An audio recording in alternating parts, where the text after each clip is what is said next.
प्रियंका के गांव के किनारे एक ठंडा, सुनसान जंगल था। गांव वाले कहते थे कि जंगल के बीचों बीच एक पुराना घर है, वर्षों से बंद पड़ा हुआ, जिसका नाम सुनते ही बचपन के कई किस्से और डर दहशत उठाते थे। उस घर में भूत है, लोग कहते, पर प्रियंका को इन बातों पर भरोसा नहीं था। वह तेजतर्रार, हिम्मत वाली लड़की थी। घर से दूर नहीं रहने की वजह से उसे लकड़ियां इकट्ठा करने के लिए अक्सर रात में भी जंगल जाना पड़ता था। ठंड में आग जलाने के लिए लकड़ियां चाहिए होती, इसलिए रात के सन्नत में भी वह अकेले जाने की हिम्मत कर लेती। एक सर्द रात, जब चांद बादलों के पीछे छिप गया था और हवाएं अजीब तरह से चल रही थीं, प्रियंका जंगल की ओर निकल पड़ी। वह लगातार टहनियां तोड़ रही थी कि दूर से एक मंदसी रोशनी उसकी आंखों में टकराई। रोशनी उस पुराने घर की खिड़की से आ रही थी। ये किसने जलाई? उसने सोचा, क्योंकि जंगल के बीच वह घर तो वर्षों से बंद था। जिज्ञासा ने उसे खिड़की के पास खींच लिया। उसने धीरे से कांच में से झांका अंदर। मेज पर एक खूबसूरत डॉल पड़ी थी। ऐसा लगता था जैसे खेल खिलौने नहीं, किसी ने उसे खास रंग से रखा हो। दिल खुशी से भर गया। प्रियंका का मन हुआ कि वह अंदर जाकर वो डॉल ले आए।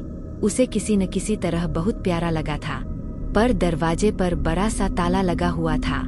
प्रियंका ने पास रखा एक बड़ा पत्थर उठाया और खिड़की का शीशा तोड़कर अंदर घुसने का रास्ता बनाया। जैसे ही वह अंदर घुसी और डॉल उठाकर देखने लगी, उसे अचानक लगा कि किसी की नजर उसके ऊपर है। वह पलटकर देखी, कमरे के अंधेरे में एक परछाई खड़ी थी। पहले तो वह उसे किसी आदमी समझी, पर जैसे ही निराशा में रोशनी पड़ी, वह परछाई कुछ अलग थी। वह एक अजीब सा, नीले सा और तेज रोशनी वाला साया था। तेज आंखें, लंबा काया, और उसके हाथ कुछ खास तरह से लंबे थे। परछाई ने धीरे से सिर हिलाया और प्रियंका पर घूरती हुई मुस्कुराई। उसकी मुस्कान में एक अजीब सी पकड़ थी। प्रियंका घबरा गई, पर भागने की हिम्मत नहीं कर पाई। साया कुछ कदम आगे बढ़ा और अपने हाथ फैलाए, पर उसने प्रियंका को छूने की कोशिश नहीं की, बल्कि उसके चारों ओर धीरे धीरे ऊर्जा की लहरें फैलने लगीं।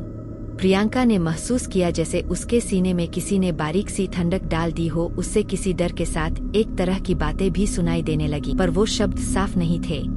उसने प्रियंका को घोरी बनाया और जोर जोर से पेलने लगा। प्रियंका जोर जोर से चिल्लाने लगी, आह आह। क्योंकि प्रियंका ने इतना मोटा गाजर कभी नहीं लिए था। वह रात कभी खत्म न होने सी लगी। वो साया कमरे में आया जाता रहा और प्रियंका के दिल के अंदर एक अजीब खामोश सी आवाज गूंजने लगी, जैसे कोई पुराना गीत जिसे वह भूल चुकी थी। सुबह होते होते साया गायब हो गया, पर प्रियंका के मन पर उसकी छाप रह गई।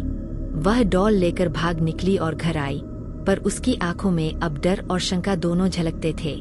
अगले कुछ दिन बदल गए, पर प्रियंका की रातें चैन से नहीं गुजरती थीं। उसे लगता कि साया अब सिर्फ पुराने घर तक सीमित नहीं रहा। कभी खेत की रोशनी में, कभी नदी पार करते समय किसी पेड़ के पीछे उसकी झलक दिखाई देती।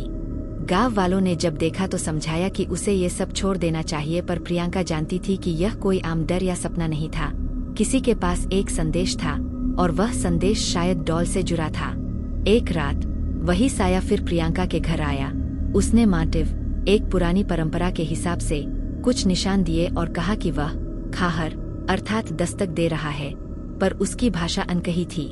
प्रियंका की मां डरी हुई थी, पर प्रियंका ने सोचा कि अगर वह डरकर भागेगी तो वही साया और ज्यादा शक्तिशाली बन जाएगा। उसने गांव के बुजुर्ग से मदद लेने का निश्चय किया। बूढ़े ने कहा कि पुराने घर में एक दफ्ती सी चीज है जो उस साये को रोक सकती है।